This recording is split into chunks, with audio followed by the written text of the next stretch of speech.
Schijves Corporate Fashion is sinds 1863 producent van bedrijfskleding. In Hilvarenbeek maakten wij 150 jaar bedrijfskleding voor allerlei Nederlandse bedrijven. En sinds een jaar of 20 doen we dat niet alleen maar in Hilvarenbeek, maar juist eigenlijk in de hele wereld.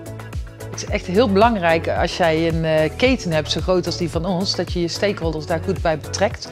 Je kunt denken aan de hele leverancierskant, hè? Dus van katoenboer tot en met recyclaar en ververij. Maar ook je klantenkant. En daartussenin is de bank een stakeholder, je transportbedrijf is een stakeholder. Maar ook NGO's die je controleren op je arbeidsomstandigheden in je keten. En wij vinden het bij Schijves heel belangrijk om juist al die stakeholders in een soort groep samen te voegen. Dus dat iedereen elkaar ook leert kennen, dat we weten van elkaar welke benefits je nastreeft, wat jouw doel is. Zodat je kunt samenwerken en vertrouwen kunt opbouwen.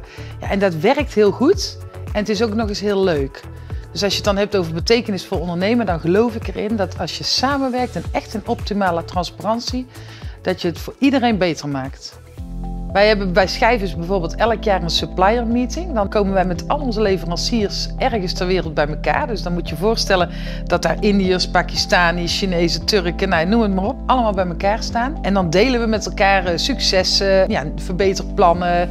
Ja, dit is gewoon heel leuk, want je ziet dat je dus echt een familie krijgt. Waarbinnen je dus ruimte hebt om met elkaar te delen. Het heeft Schijves sowieso geen windeieren gelegd dat we duurzaam zijn gaan ondernemen. Want we zijn echt heel erg gegroeid in omzet. Maar ik vind het eigenlijk belangrijker dat we juist gegroeid zijn ook in het nut en de liefde die we in de keten hebben gestopt. Waardoor onze fabrieken en ook de fabrieksmedewerkers daar heel veel baat bij hebben gehad. En dat is natuurlijk een veel grotere winst, een veel betekenisvollere winst dan een economische winst. Een project wat we bijvoorbeeld hebben gedaan waarin je ziet dat als je je stakeholders succesvol hebt betrokken bij alles, dat je dingen voor elkaar kunt krijgen die anders niet zo vanzelfsprekend zijn.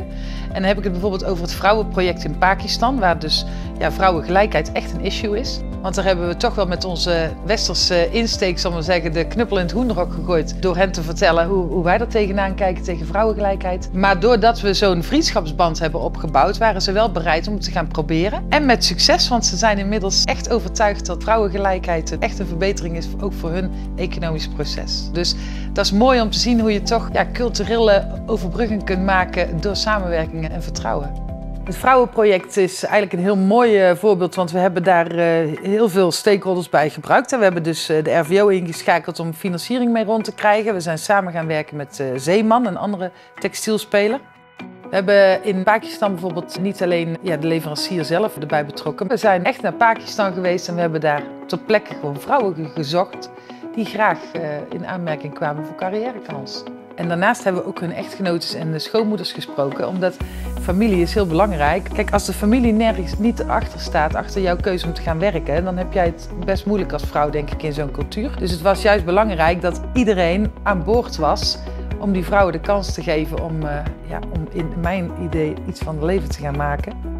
Wat bijvoorbeeld ook heel belangrijk is dat je de mensen daar laat inzien waarom jij bepaalde beslissingen maakt. Zo zijn we bijvoorbeeld bezig met milieuaudits in ververijen. En dan denken ze, er komen die Europeanen weer aan met hun audits.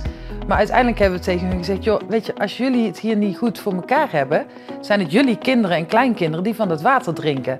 Wij hebben in Nederland gewoon helder drinkwater. En toen pas zag ik dat ze gingen snappen waarom wij al die eisen opleggen. En niet om hun te pesten, maar om hun te helpen. Wat we bijvoorbeeld meemaakten met het invoeren van het leefbaar loon in een fabriek in Pakistan, was dat die eigenaar daar eigenlijk helemaal niet zo op zat te wachten.